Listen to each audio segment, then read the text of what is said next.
तो आइए बच्चों, आज हम लोग विज्ञान पेपर को देखेंगे और ये बिहार बोर्ड के 2024 का ओरिजिनल प्रश्न पत्र है। ठीक है। और बिहार बोर्ड की सच्चाई है कि बहुत सारे प्रश्न को रिपीट कर देता है। ठीक है। ये जो 2024 का प्रश्न पत्र है, इसमें कुल 80 ऑब्जेक्टिव होगा और आपको बनाना होता है 40। तो 2025 में जो एग्जाम हुआ था उसमें बहुत सारे रिपीट क्वेश्चन थे और इस बार भी जो होने वाला है उसमें भी रिपीट क्वेश्चन रहेगा। तो आप 2-4 साल प्रीवियस ईयर का अध्ययन जरूर करके एग्जाम में जाइए, इससे आपको काफ़ी फ़ायदा मिलेगा। तो हमने 2025 का साइंस, सोशल साइंस और संस्कृत को करा दिए थे। आप डिस्क्रिप्शन में लिंक है, जाइए उन तीनों वीडियो को देख लीजिए। ठीक है। एग्जाम से पहले PYQ अर्थात प्रीवियस ईयर क्वेश्चन का अध्ययन अवश्य कर लीजिए। ठीक है। इससे आपको आइडिया मिल जाएगा कि क्वेश्चन कौन कौन सा है जो इंपॉर्टेंट है, जो एग्जाम में देगा ही देगा। ठीक है। तो आइए हम थोड़ा स्पीड से आगे बढ़ते हैं। कुल 80 प्रश्न को हम देखेंगे कम से कम समय लेकर के, और अंत तक आपको देखना है। चलिए पहला प्रश्न लेते हैं। पहला प्रश्न है जिंक प्लस कॉपर सल्फेट, और इधर है जिंक सल्फेट प्लस कॉपर। तो यहाँ देख पा रहे हैं कि ये पूछ रहा है कि कौन सी अभिक्रिया है, ये अभिक्रिया किस प्रकार की है। तो चूंकि कॉपर का विस्थापन हुआ है, देख लीजिए यहाँ कि CuSO4 से कॉपर अलग हो गया है। तो चूंकि विस्थापित हुआ है कॉपर, इसलिए ये विस्थापन अभिक्रिया हो जाएगा। ऑप्शन बी सही हो जाएगा। ठीक है। आगे बढ़ते हैं। 2 नंबर का प्रश्न है कि आधुनिक आवर्त सारणी में दाईं से बाईं ओर जाने पर परमाणु का आकार क्या होता है। बढ़ता है, घटता है और परिवर्तित रहता है, इनमें से कोई नहीं। तो ध्यान देना है कि जब दाईं से बाईं जाता है तो बढ़ जाता है। ऑप्शन ए सही हो जाएगा। परमाणु का आकार और परमाणु की त्रिज्या दोनों क्या होता है, बढ़ता है। ठीक है। आइए प्रश्न संख्या 3 में कह रहा है कि जब मैग्नीशियम फीता को जलाया जाता है तो उत्पन्न आग की लौ होती है पीला, नीला, चमकीला, उजला, लाल। तो इसका सही आंसर होता है सफेद यानी उजला। ऑप्शन सी हो जाएगा इसका सही आंसर। ऑप्शन सी हो जाएगा। चलिए प्रश्न संख्या 4, एथेन का आणविक सूत्र ये दिया हुआ है C2H6। इसमें बोल रहा है कौन सा सही है। क्या इसमें 9 सहसंयोजक बंधन है, या फिर 8 सहसंयोजक बंधन है, या 7 सहसंयोजक बंधन है, या फिर 6 सहसंयोजक बंधन है। इसमें बंधन पूछा जा रहा है। तो आप देख लीजिए, इसमें जो है ना कार्बन कार्बन के बीच जो है ना एक बंधन होता है और बाकी हाइड्रोजन के साथ 3-3 बनाता है। तो 3-3 कितना हो गया, 6 हो गया, और 1 से 7 हो गया। आंसर सी नंबर हो जाएगा 7। ठीक है। आगे बढ़ते हैं। प्रश्न संख्या 5 में है शल्य चिकित्सा में टूटी हड्डी को जोड़ने के लिए प्रयुक्त होने वाला रासायनिक पदार्थ। तो क्या है, धोबिया सोडा, प्लास्टर ऑफ पेरिस, काली चूना है, यहाँ जिप्सम। तो POP का प्रयोग होता है प्लास्टर ऑफ पेरिस का। ऑप्शन बी सही हो जाएगा। आगे बढ़ते हैं, थोड़ा स्पीड बढ़ते हैं हम लोग। निम्न में कौन सहसंयोजक यौगिक है। तो जिसमें कार्बन हाइड्रोजन रहता है वो प्राय जो है ना सहसंयोजक यौगिक होता है। तो आप देख लीजिए कार्बन हाइड्रोजन यहाँ है, तो ऑप्शन सी सही हो जाएगा। आगे बढ़ते हैं। 7 नंबर में है, 7 नंबर का जो प्रश्न है अमोनियम क्लोराइड का जलीय विलयन।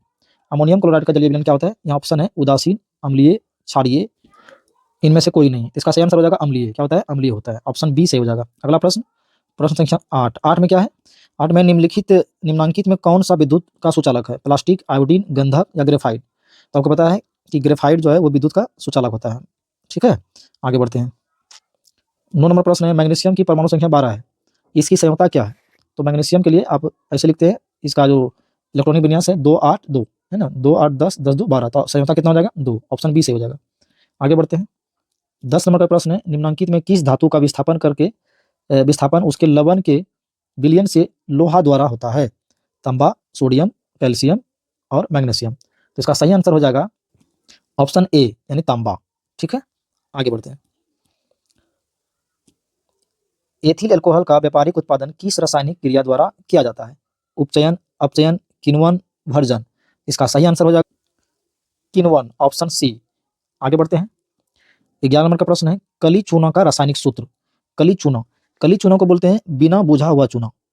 ठीक है। और बिना बुझा हुआ चूना को ही बोलते हैं CaO, calcium oxide. Option B सही हो जाएगा। जब कहता है बुझा हुआ चूना तो आपको मानना था CaOH, कैल्शियम हाइड्रोक्साइड। ठीक है। तो बिना बुझा हुआ चूना या कली चूना, CaO होगा सही। ठीक है। आगे बढ़ते हैं। 13 नंबर का प्रश्न है आयोडीन युक्त नमक है NaCl, KiO3, NaCl, Ki। दोनों सही हो जाएगा, इनमें से A भी दोनों हो जाएगा। तो सी ऑप्शन सही हो जाएगा। आगे बढ़ते हैं। प्लास्टर ऑफ पेरिस का रासायनिक नाम। तो इसका रासायनिक नाम होता है कैल्शियम सल्फेट हेमीहाइड्रेट। याद रखिए calcium sulphate hemihydrate. Option C सही हो जाएगा। आगे बढ़ते हैं।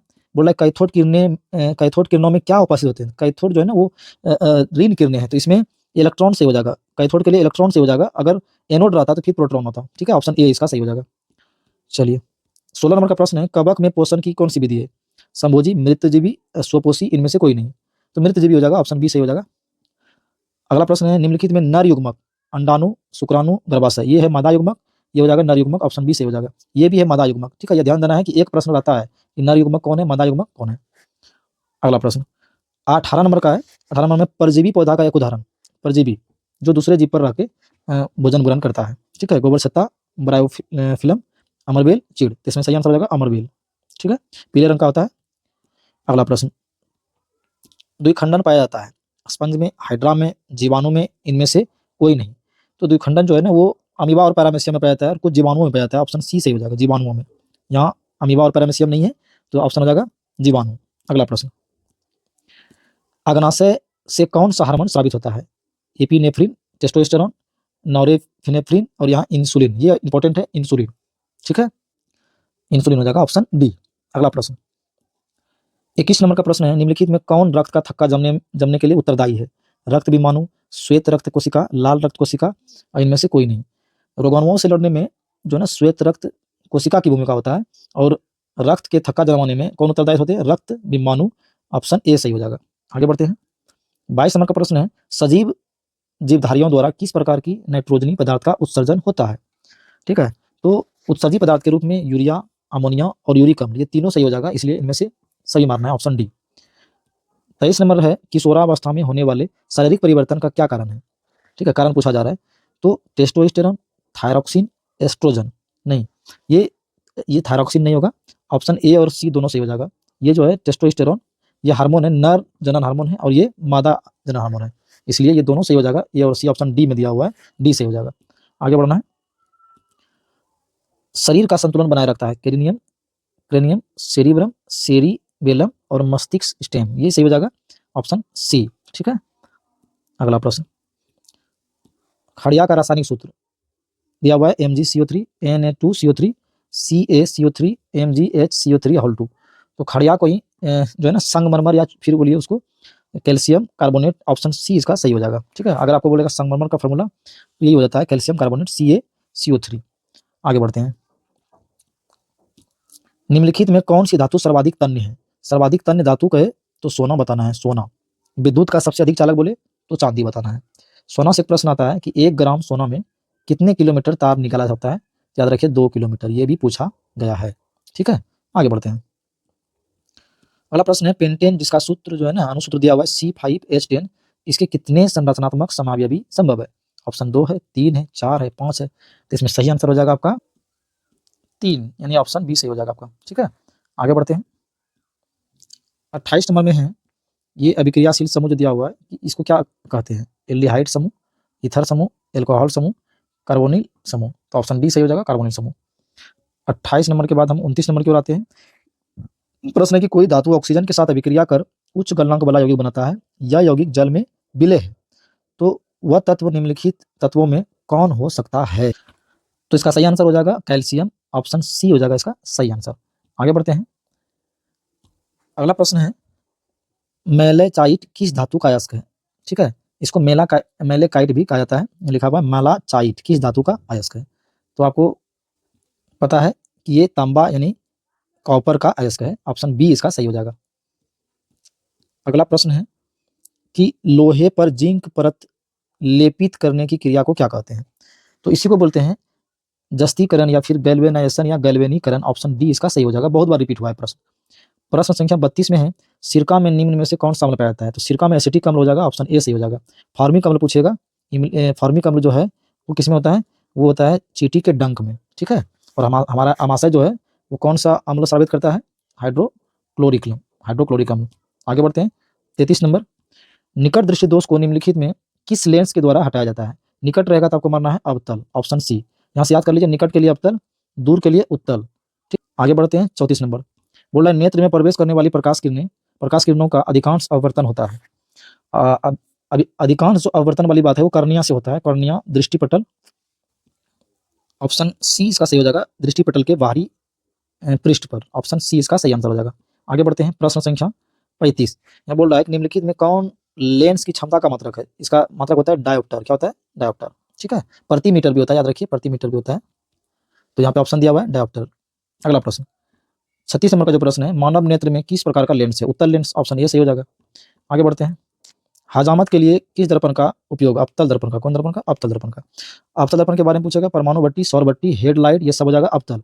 साइड मिरर कहेगा तो क्या मानना है? साइड मिरर के रूप में कहेगा तो उत्तल मानना है। ठीक है, आगे बढ़ते हैं। 38 नंबर का प्रश्न है, किसी वस्तु का अवतल दर्पण द्वारा बना प्रतिबिंब आभासी सीधा वस्तु से बड़ा पाया गया तो वस्तु की स्थिति कहाँ होनी चाहिए?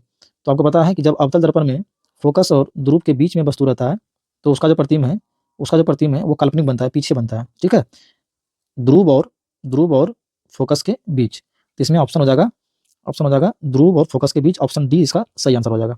आगे बढ़ते हैं।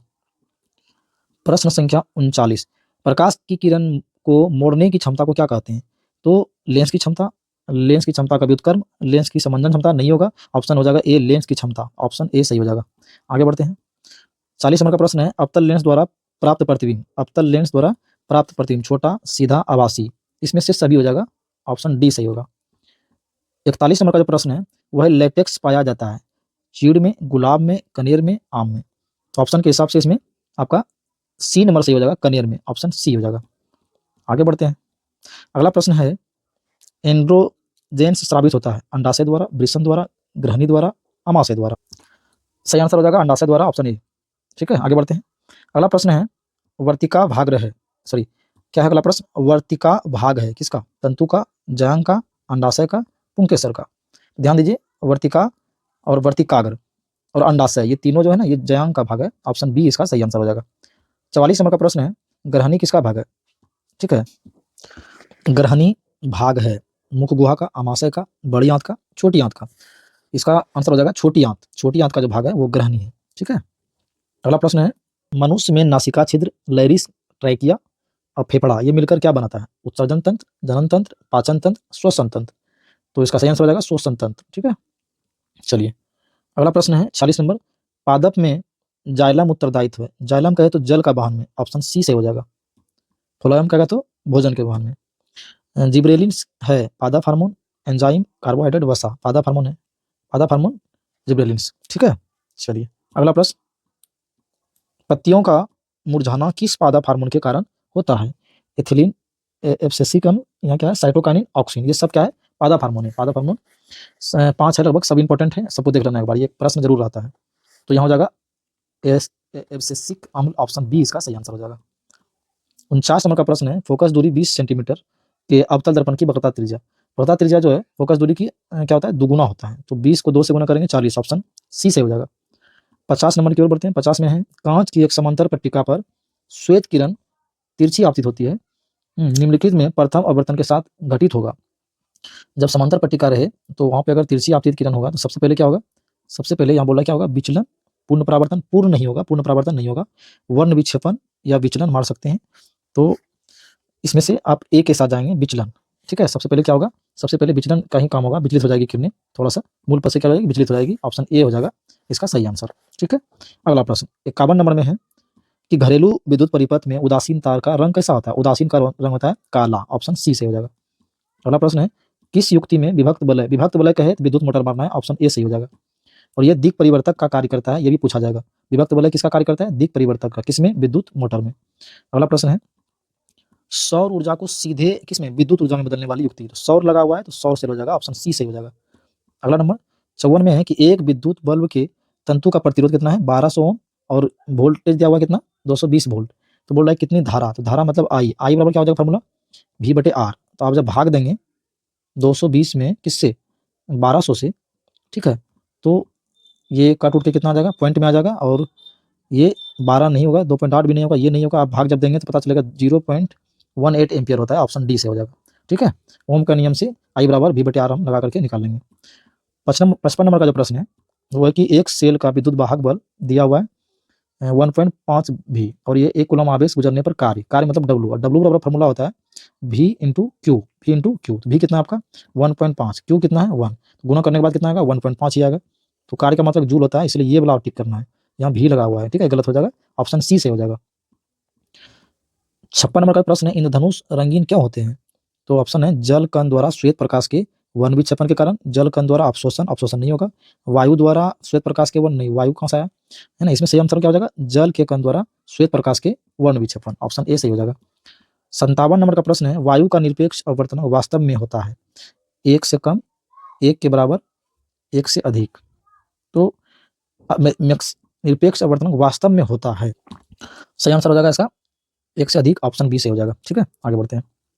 अगला प्रश्न है आंख, नाक, गला के चिकित्सक द्वारा उपयोग में लाया जाने वाला दर्पण। ठीक है, ये अवतल दर्पण हो जाएगा, ऑप्शन बी से हो जाएगा। अगला प्रश्न बोला कि वेल्डिंग में किस गैस का उपयोग होता है? Methane, ethyne, ethane, ethene. तो इसका सही आंसर ऑप्शन बी एथाइन। ठीक है, आगे बढ़ते हैं। 60 नंबर में है एल्किन का समान सूत्र। यहाँ से प्रश्न आता है एल्केन, एल्किन, एल्काइन। तो एल्किन में न जोड़ना है, घटाना है, न जोड़ना है, न घटाना है, ऑप्शन सी से हो जाएगा, CnH2n। और इसमें अगर 2 जोड़ देंगे तो एल्केन हो जाएगा, 2 घटा देंगे तो एल्काइन हो जाएगा। याद कर लीजिए, एल्केन, ये है एल्केन, ये है एल्किन और ये है एल्काइन। इन तीनों को पूछता है बारी-बारी से, कभी ये, कभी ये, कभी ये। तो आप तीनों देख लीजिए बढ़िया से, बहुत इंपॉर्टेंट है। ठीक है, अगला 61 नंबर का प्रश्न है निम्न में से कौन सा स्वच्छ ऊर्जा है? कोयला, लकड़ी, प्राकृतिक गैस। तो प्राकृतिक गैस मानेंगे आप। हमारा शरीर किस परास के बीच कार्य करता है? तो इसका pH मान पूछ रहा है 7 से 7.8। आगे बोला ग्लूकोज का सूत्र, तो आप जानते हैं C6H12O6, ऑप्शन सी से हो जाएगा। अगला प्रश्न है सोडियम की परमाणु संख्या आपको पता है Na11, ऑप्शन सी से हो जाएगा। जीन शब्द किसने प्रस्तुत किया? तो मेंडल ने नहीं, जॉनसन ने। किसने? जॉनसन ने, ऑप्शन बी से हो जाएगा। अगला है निम्न में किसमें द्विखंडन नहीं होता है? तो अमीबा में होता है, पैरामेशियम में भी होता है, ईस्ट में नहीं होता है, ऑप्शन ए ही इसका सही हो जाएगा। ठीक है, ईस्ट में नहीं होगा, मुकुलन होता है इसमें। ठीक है, ऑप्शन ए। अगला है परागकण निम्न में से किसके अंदर बनते हैं? अंडाशय में, वर्तिका में, पत्तिया में, परागकोश में। इसका सही आंसर हो जाएगा परागकोश में। ठीक है, परागकोश में परागकण बनते हैं। ठीक है, आगे बढ़ते हैं। 68 नंबर प्रश्न है रुधिर चाप नियंत्रित होता है ब्रिसन द्वारा, थाइमस द्वारा, थायराइड द्वारा, एंड्रीनल द्वारा। तो इसका आंसर हो जाएगा एंड्रीनल द्वारा, ऑप्शन डी इसका सही हो जाएगा। ठीक है, अगला प्रश्न कौन सी बीमारी श्वसन तंत्र से संबंधित है? मधुमेह, मलेरिया, निमोनिया या अगला प्रश्न है रक्त में शर्करा का स्तर नियंत्रित करता है इंसुलिन, ऑप्शन सी से हो जाएगा। ठीक है, अगला मानव शरीर में सबसे लंबी कोशिका तंत्रिका कोशिका, ऑप्शन बी से हो जाएगा। मुख गुहा में आहार का कौन सा भाग पाचन होता है? मुख गुहा में प्रोटीन पचना शुरू होता है, प्रोटीन। ठीक है, चलिए ऑप्शन बी इसका सही हो गया। आते हैं 73 की ओर। 73 नंबर प्रश्न है प्रतिरोधकों के एक संयोजन में एक प्रतिरोधक हटा लेने पर कुल प्रतिरोध बढ़ जाता है। अगर हटाने पर बढ़ रहा है तो समांतर क्रम होगा। ठीक है, हटाने पर घटने वाला बात बोलता है तो श्रेणी क्रम होता, श्रेणी क्रम। ठीक है, ऑप्शन इसका ए जगह सही। 74 नंबर का जो प्रश्न है कि एक कमरे में इतना एवं इतना के 2 उपकरण 100 भी आपूर्ति से जुड़े हैं, तो कुल शक्ति पूछा जा रहा है इसमें, है ना, उपभोग शक्ति का मान पूछा जा रहा है, न्यूमेरिकल प्रश्न है। तो इसके लिए आपको क्या करना पड़ेगा कि इसका प्रतिरोध निकालना पड़ेगा। इसका प्रतिरोध निकाल लीजिए, फिर जब इसका प्रतिरोध निकालेंगे, प्रतिरोध के लिए फॉर्मूला क्या हो जाएगा इसका v स्क्वायर बटे जो है ना p, इसका फॉर्मूला हो जाएगा r बराबर। ठीक है, तो जब ये r निकल जाएगा यहाँ से और इसका जब r निकाल लीजिएगा इस फॉर्मूले से, फिर उसको क्या करना है कुल जो रेसिस्टेंस प्राप्त होगा आपको, कुल रेसिस्टेंस जो प्राप्त होगा, तो ये आपका दिया हुआ है v, ये दिया हुआ है v, और कुल r जो निकलेगा, तो अब क्या करना है आपको p निकालना है। p बराबर क्या हो जाएगा फॉर्मूला, फिर हो जाएगा v स्क्वायर बटे r। तो जब इस फॉर्मूले को कीजिएगा हल तो आंसर आ जाएगा आपका इसमें 25 वाट। ठीक है, चलिए आगे बढ़ते हैं। निम्नलिखित में कौन सा पद विद्युत परिपथ में विद्युत शक्ति को निरूपित करता है? तो P बराबर होता है V इंटू आई, तो V इंटू आई, ये भी होता है आई स्क्वायर आर, तो ये दोनों सही हो जाएगा। और यहाँ देखिए V स्क्वायर बटे आर, ये भी होता है। अभी तुरंत बताया आपको कि P बराबर क्या होता है V स्क्वायर बटे क्या होता है आर होता है। तो इसमें से सभी हो जाएगा, ऑप्शन डी। अगला प्रश्न है उत्तल दर्पण में आवर्धन का महत्तम मान पूछा जा रहा है। तो 2 नहीं होता है, अनंत नहीं होता है, 1/2 ये हो सकता है, लेकिन महत्तम पूछा है तो 1 मानना है आपको, बी मानना है। हालांकि 1 नहीं होता है लेकिन करीब 1 तक मतलब हो सकता है, तो आप बी के साथ जाइए। ठीक है, ये सब नहीं होगा, ऑप्शन बी। 77 नंबर प्रश्न है विभवांतर मापा जाता है, तो वोल्ट मीटर से, ऑप्शन बी सही हो जाएगा। आगे है निम्नलिखित में कौन सा कथन सत्य है? भी बराबर क्या है वोल्ट बराबर क्या है एम्पियर भागा ओम। तो आप देख लीजिए भी बराबर जो आई आर फॉलो करे वही आंसर हो जाएगा, भी बराबर आई आर। तो भी बराबर आई आर के लिए अगर आई निकालेंगे तो ऑप्शन डी आपका सही हो जाएगा। देखिए यहाँ क्या हो जाएगा, आई बराबर हो जाएगा भी बटे आर, तो यहाँ भी ये नहीं होगा, ये भी नहीं होगा, ये आप देख लीजिए ये कहीं ना कहीं। ठीक है, ये ऑप्शन सी हो जाएगा, ये आई एम्पियर, ये भी और ये आर। ठीक है, ऑप्शन सी आपका सही हो जाएगा। अगला प्रश्न 79 नंबर में है कि निम्नलिखित पदार्थों में जो चालक है वो कौन है? तो चालक आपको पता है कि एल्युमिनियम धातु है, सी नंबर ऑप्शन हो जाएगा। लास्ट नंबर का प्रश्न है जो है नाभिकीय ऊर्जा प्राप्त करने के लिए निम्नलिखित में कौन सा आवश्यक है? Helium, uranium, aluminium, chromium. Answer B हो जाएगा यूरेनियम। ठीक है, चलिए तो हम लोग 2024 का भी देख लिए, 2025 का भी देख लिए, और आगे कोशिश रहेगा मेरा सोशल साइंस भी 2024 का, और फिर हिंदी संस्कृत भी 2024 का करा दें, फिर हम जाएंगे 2023 में। ठीक है, तो आप लोग अपनी राय कमेंट में जरूर लिखिए, और इसको शेयर भी करना है, और हम चाहते हैं कि एग्जाम टाइम में सारा प्रीवियस ईयर क्वेश्चन आप तक पहुंचा दें हम। ठीक है, और अगर किसी को चाहिए, किसी को क्वेश्चन चाहिए पीडीएफ के रूप में प्रीवियस ईयर का, तो आप जो व्हाट्सअप नंबर है दिया गया उस पर आप हाय लिखिए, या फिर टेलीग्राम पे जाइए, आपको मिल जाएगा। ठीक है, धन्यवाद, मिलते हैं नेक्स्ट वीडियो में।